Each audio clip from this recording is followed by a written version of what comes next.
Saya Mario Gerivi. Saya Andreas Lama. Saya Mariana Siran. Saya Febronius Nenoy. Saya Amson Mela. Saya Angelina Harseran. Saya Serafina Safe. Kami akan menjelaskan materi tentang penanganan pasca panen. Berikut penjelasannya. Penanganan pasca panen. Di sini saya akan menjelaskan sedikit mengenai penanganan pasca panen pada padi.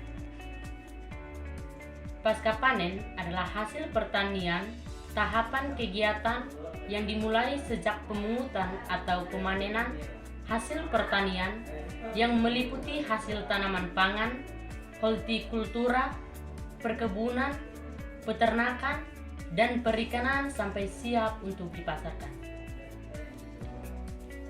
Penanganan pasca panen adalah tindakan yang disiapkan atau dilakukan pada tahapan pasca panen agar hasil pertanian siap dan aman digunakan oleh konsumen dan diolah lebih lanjut oleh industri.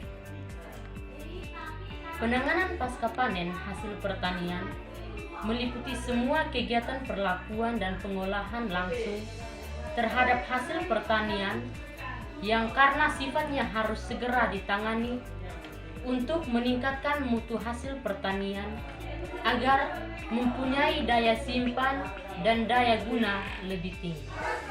Kegiatan pasca panen meliputi hasil pemungutan atau pemanen, perawatan pengawetan, pengangkutan, penyimpanan, pengolahan, penggudangan, dan standarisasi mutu di tingkat produsen.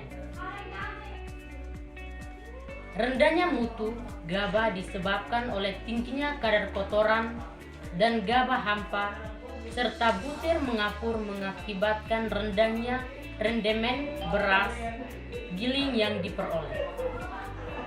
Butir mengapur selain dipengaruhi oleh faktor genetika, juga dipengaruhi oleh teknik pemupukan dan pengairan, sedangkan kadar kotoran dipengaruhi oleh faktor teknis, yaitu cara perontokan.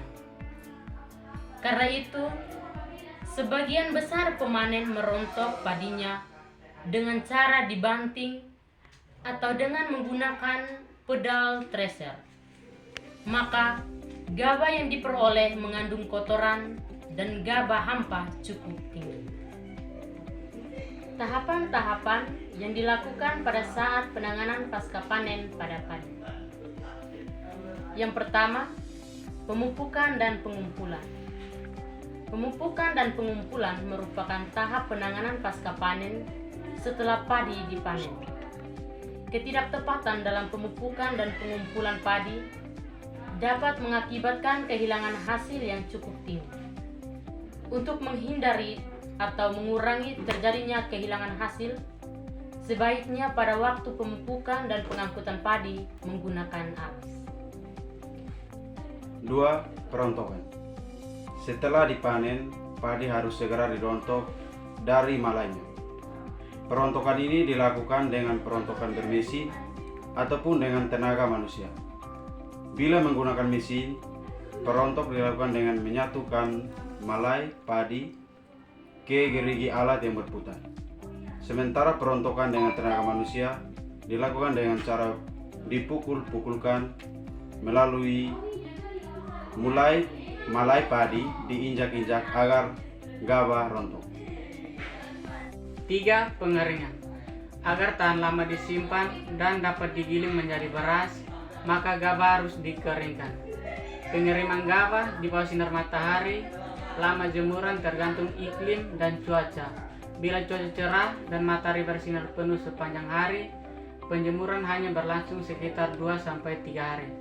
Namun bila keadaan cuaca terkadang mendung dan gerimis dan terkadang panas, waktu penjemurannya dapat berlangsung sampai sekitar seminggu. Tahapan keempat, penggilingan.